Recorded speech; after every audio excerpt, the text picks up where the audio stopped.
Hello, I'm Dr. Judd. Welcome to Vet Ranch. I am here with Chiva. Chiva is about an 8-month-old just little goat here who had some sort of traumatic injury to her left eye. It happened, I think, about 36 hours ago. We're not really sure what happened. She was just housed with some other goats. No major, implements or anything, thorns or anything that we know of that could have done this. It certainly could have been from a herd mate at a feed bunk, maybe bumping heads with these horns. But unfortunately, the eye has ruptured, the globe has ruptured, as you can see there. So what we're going to have to do is enucleate or remove that eye. It is a procedure that if you're a regular watcher or subscriber, you know we do often. If we don't, in this case, it'll just be really a source of pain, inflammation, and infection. And so I'm really glad that we're able to do that for her today. So we're gonna move forward, and hopefully we'll remove a lot of pain, prevent infection, so she can live her life.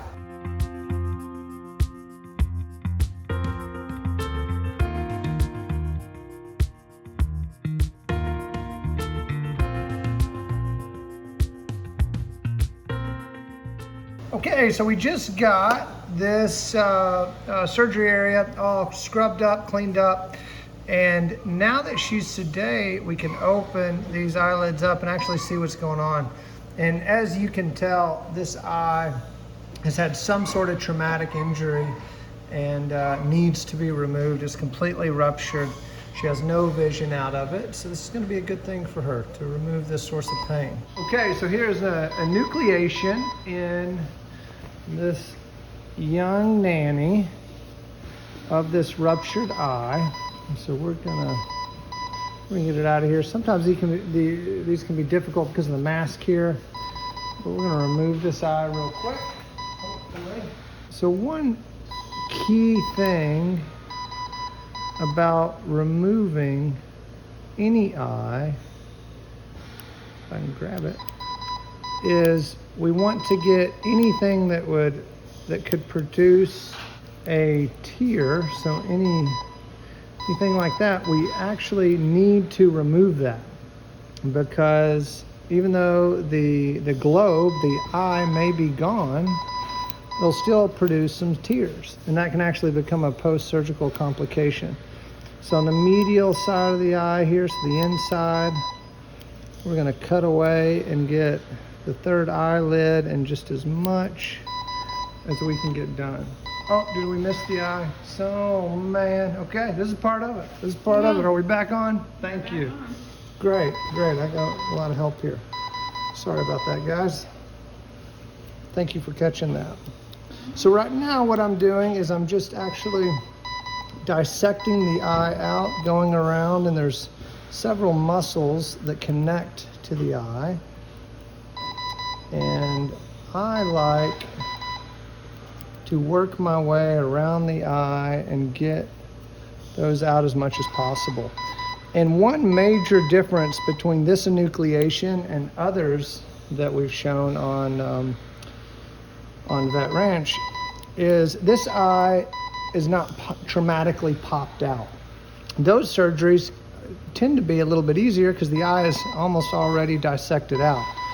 But with these, they can take a little bit longer because we actually have to kind of pop it out.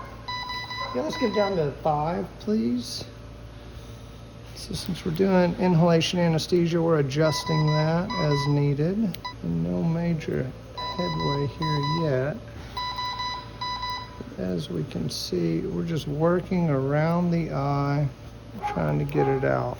And these aren't my favorite set of scissors, but I kind of prefer curved scissors because I can loop around in the eye socket to get all that, and it naturally goes around for me. So I like that. So I think we just have the top here to dissect. And it's starting to come loose. And I have cut a little bit of the upper eyelid there, but we removed some of that anyway, so that's not a big deal. And most of the time, with traumatic events as opposed to, well, I should say, most of the time when they're popped out or they haven't ruptured like this, we can actually remove the whole eyeball.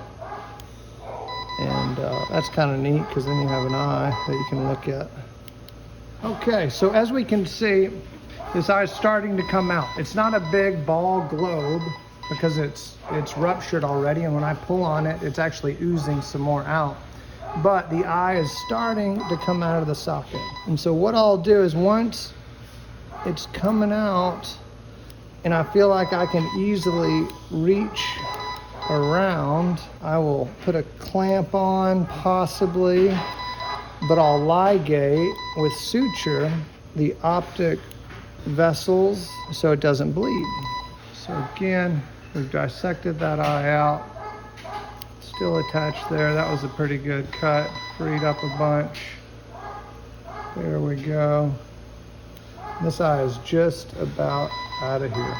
So what I like to do is take some suture and just with a hand tie, make a loop and pass it over the eye.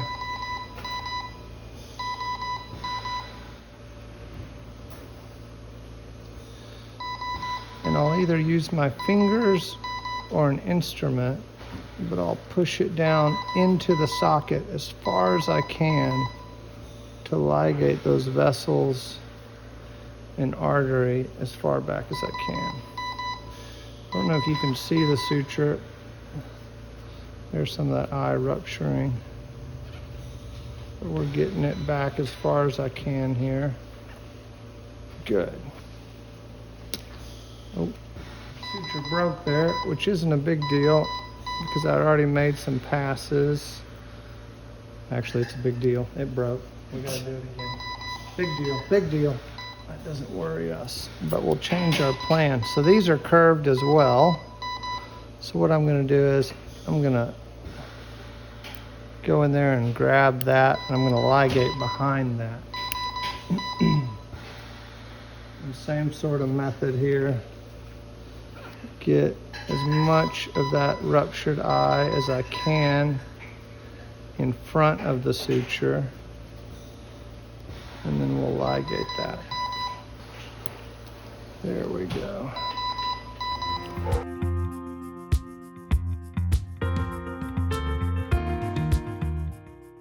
So now that's ligated, I'm going to cut everything up against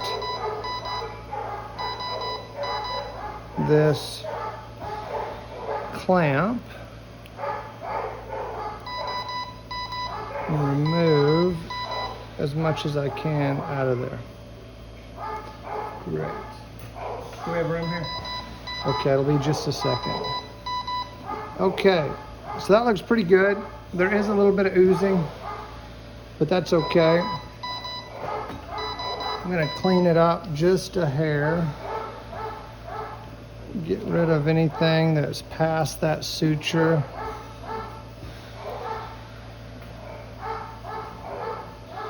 And then the next thing that I do is I actually cut around the skin, around the socket, basically the upper and lower eyelid. And the reason I do that is because we actually need, and it does bleed when we do this, but we need that fresh laceration or cut, so when I suture it together, it'll heal together. If we just leave it like that, of course, our eyelid does not heal shut, and so we need to create kind of a little wound, so when we do suture it together, it comes together and heals. Awesome. So that's looking good. A little bit of oozing. No big deal. There's the hole. I'm gonna clean up some of the skin because again, we need to make sure that that's good. One more look and then we're going to close it. I'll clean it up just a hair. So when these eyes are oozing like this, sometimes they do, sometimes they don't. A lot of this is just from the skin but it will clot once I put the skin sutures in. And in addition, if that fills up with blood, it won't go anywhere, and so that kind of creates a little pressure, and that will stop the bleeding as well. Okay, and generally with these, I just do what's called a simple continuous pattern. And the reason I do that is it's one suture generally all the way across the eye, as opposed to a bunch of little ones. And I do that because often sutures from enucleations are hard to take out, because you know the dogs don't like that. Oh, are we moving? Thank you. Dogs don't like that. So doing this pattern, it allows us to hopefully take out these sutures easier, less issues with our patients.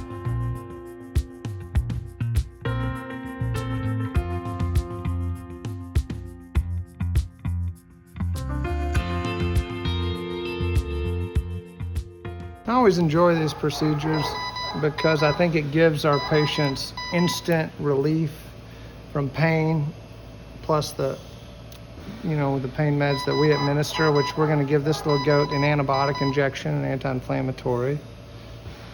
It's over there on the counter. Will you grab that for me? Okay, so that is a very nice enucleation. Looks good. We have 2 knots, simple continuous there. It's not puffy or anything, looks good. This goat is gonna recover very well. So let's give those injections right there in the neck and we're good to go. I hope you enjoyed the enucleation. Okay, we got Chiva here. We actually finished up the procedure about 15 minutes ago, and she's already up, looking good.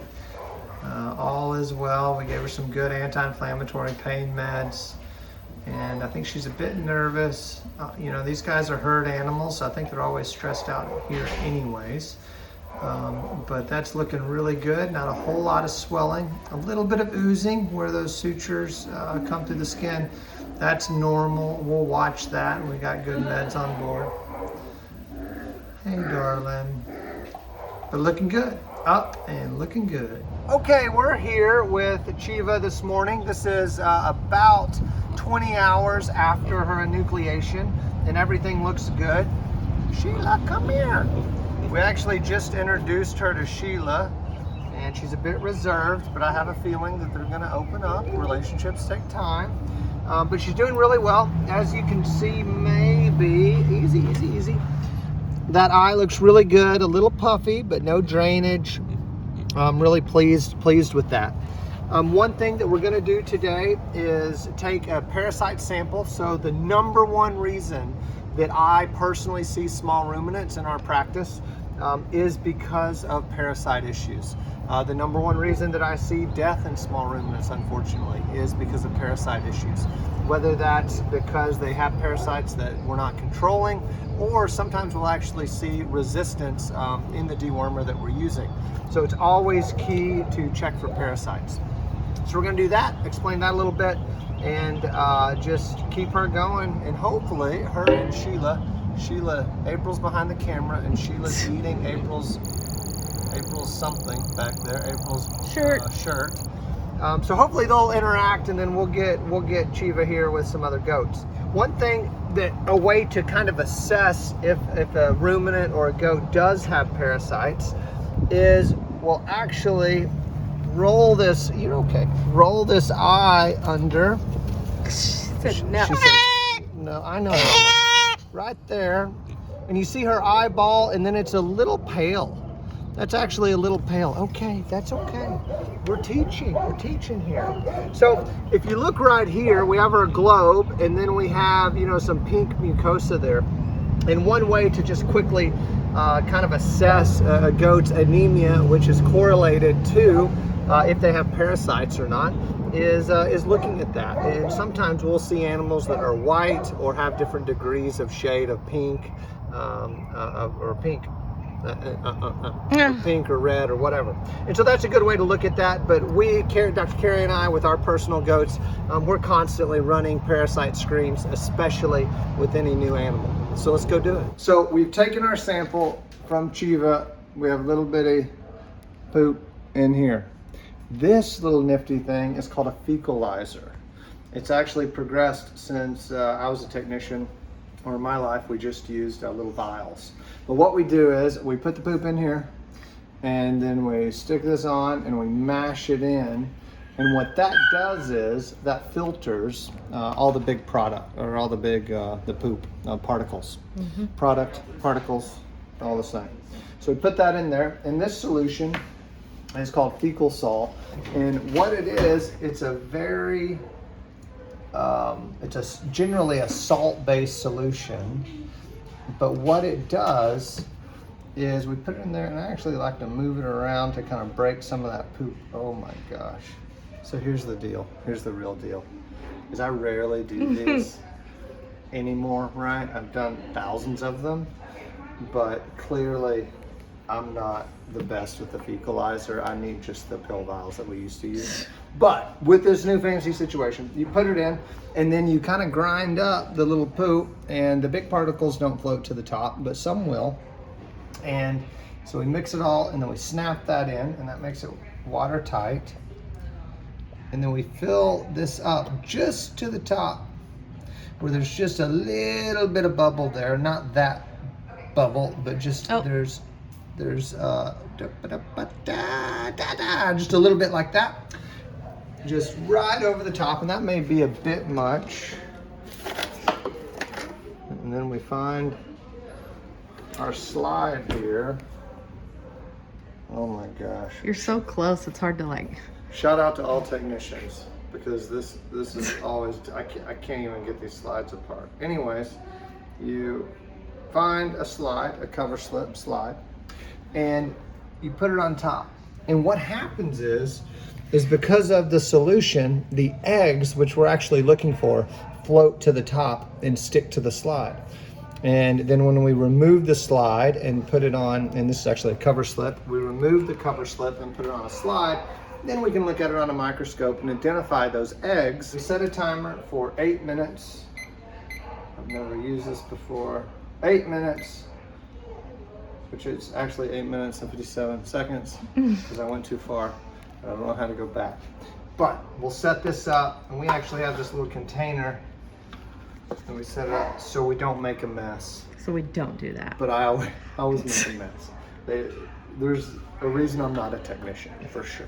But that's what we do. So go do something for 8 minutes. We will, and we'll meet back here, and we'll look at the sample, see if we have any parasites. 8 minutes later.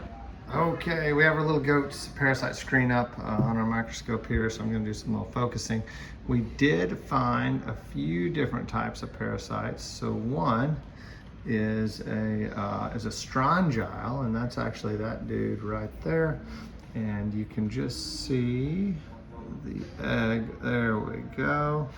And he's partially blocked with some debris, but that is a strongyle worm, so that indicates that this little nanny has those.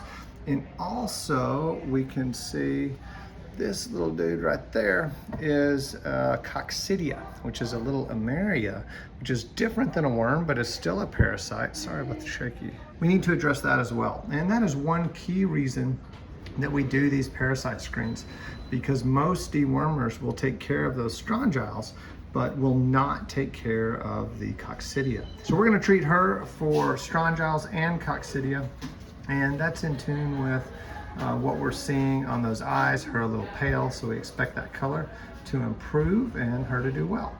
So glad we did this, and a learning experience here that we need to always stay on top of parasites in small ruminants. Okay, we're here with Chiva. We just got our parasite screen results back. For the worm part, there's a bunch of different ways to deworm these guys. Sometimes we'll give it orally, sometimes injections. And today I'm choosing an injectable dewormer.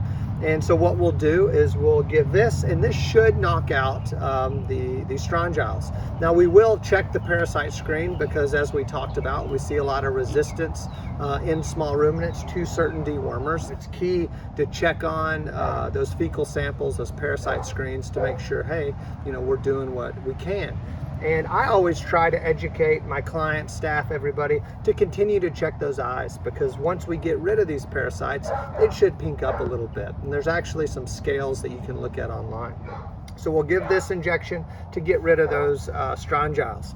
Now the coccidia is a little bit more difficult. And in fact, we see a lot of issues in young puppies, kittens, goats, calves, pretty much all species with coccidia. And coccidia luckily is species specific, so we don't have to worry about, you know, Chiva here giving coccidia to Sheila. Just look at Sheila. And now she came. So we don't have to worry about that, but we do need to address coccidia. In herd management, we'll take a lot of the product that we use and put it in the drinking water. And so a herd is forced to drink that water, and we calculate it where they're all getting a dose. When I have one animal that needs it, we do what's called a 3 or 5 day drench. And so we mix up medication, and every day we actually have to drench these guys or give it orally. And so with one animal, it's easier. Instead of dealing with the water, changing that out, we're just gonna drench this girl. So this may be dramatic. I'm gonna drench first, and sometimes this dewormer can sting a bit, but sometimes it won't, and hopefully today it won't. So here we go. She's already kind of backed up here. The one thing that I'll do in these guys, especially since we have this lovely corner here, the goal is not to be dramatic or waterboard them, right? It's just to give this medication quickly. Now, I always calculate for a little bit of loss, so if we see a little bit of loss, that's okay. You don't have coccidia. That's not for you, Sheila. Okay, here we go. So I just tip up, open the mouth, and there we go. And a little bit was lost, but again, we calculate for that. You don't want that. We use this product. Oh, okay. Sheila works here. That product is safe for pigs, so that's good. Now we're gonna do the dewormer. And again, this may sting, but that's okay. It's worth it. Under the skin, bam, there we go. Okay. So what we'll do, again, we'll check on that parasite screen in a few days, or probably about a week, to confirm that we got rid of those parasites. We're doing a 5 day drench, so we want that to be over with, and go from there. Oh my gosh. And I think that she's kind of uncomfortable because of the stinging. It's actually pretty interesting. It will start to sting.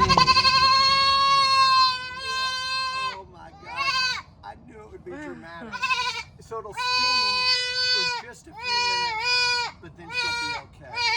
I'm glad I predicted that. You're okay. I was just enjoying the sun.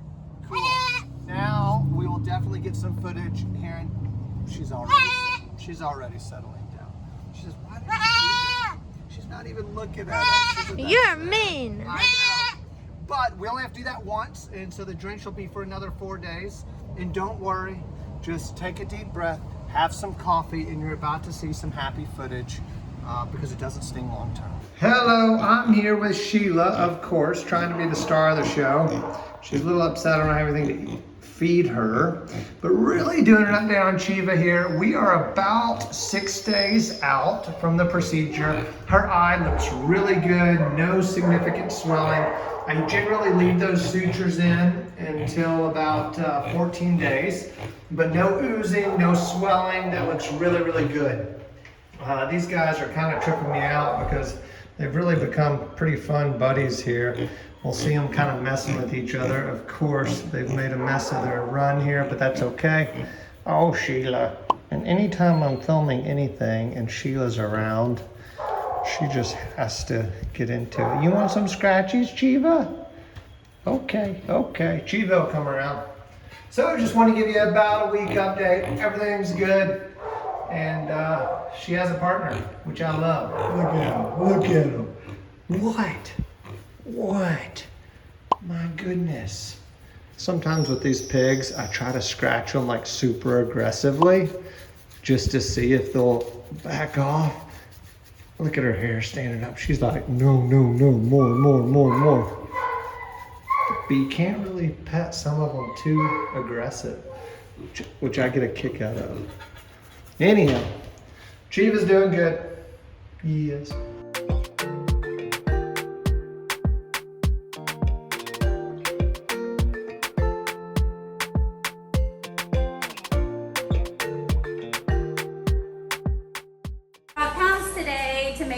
with Chiva so that they can be buddy-buddy. And then if Chiva comes to our house, she is not alone. Because goats can be pretty mean to each other when there's a new one from a different herd. Yeah? Yeah? Bounce, come on. Come out. I have stuff to do. Bounce, look. It's another little foundling like you. Chiva. We have just a whole like farm animal section of that ranch right now.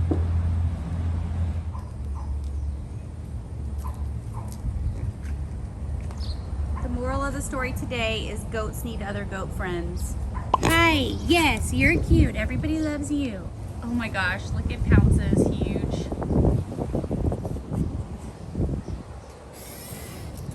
Oh, Pounce. Wow, take it easy. We know you're tough. Kinda rude. It's all right. Boy, Chiva, I said I'm just trying to be your friend. Going to pee again? Why is this goat an antelope? Seriously, he looks like a deer or something. Little antelope, Are you little going dick to dick pee deer. again? Good girl.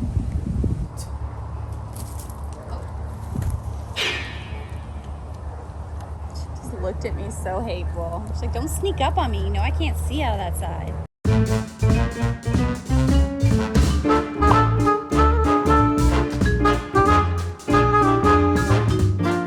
This is Chiva's parasite screen. We let it sit up. We took that kernel of poop from the room, put it in our fecal sol solution, let it sit for about 10 minutes, and I combed over this slide really well. This is the only parasite egg that we could find, just one on the entire sample.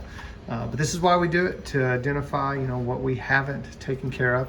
So we're going to deworm Chiva again and go from there. We're going to use a different dewormer, which is an oral dewormer today, which we drench. And so the plan from here will be to deworm her, and then just like we did today, in a few weeks, check that parasite screen to make sure, hey, she has no parasites, so she can be introduced to other goats long term. So here we go. So what I'll do, we'll make this a learning experience now. So she did not want to take that. So I'll back these guys up into a corner, up against the gate, a pin, and then just open their mouth with one hand and stick that to the back of the tongue. Oh, and then she did lose some, but as you can see, overall, not too bad. She's upset with me now, but we got her dewormed. All right, hopefully we'll have a negative parasite screen next time. Here we are with Chiva's last and final clean, clear, negative parasite screen. So happy for her. Now we don't have to worry about her shedding parasites into any new home or any other herd mates that she has getting parasites because she doesn't have any. Whew, good job. Well, well, well, look who's here with the herd. Hi. You have to turn to see me. You know me. Hi, pretty one, Boo. Chiva's here and right next to a big crate of party items for our work 4th of July party. So let's go. Do you want to meet everybody? They're going to be a little bit rude at first. That's just how herd creatures are.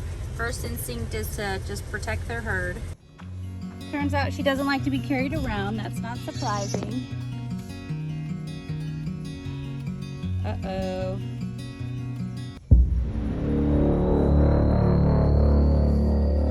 Here come the troops. Goaty, goaty, goaties! Can you guys spot Pounce in that group?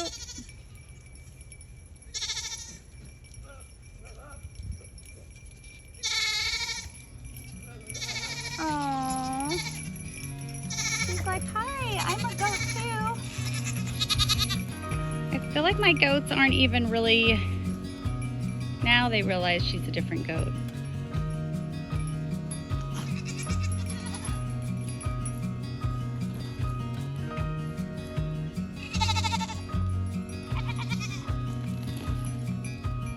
Be nice.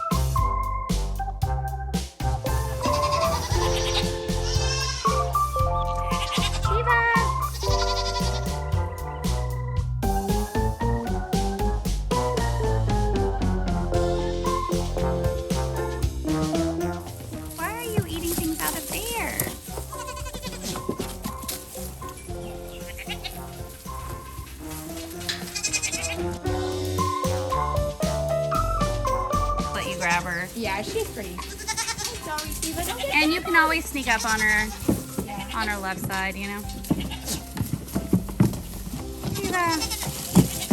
And she's easier too. Like once you grab her, she's just like, well, here we go. Hey,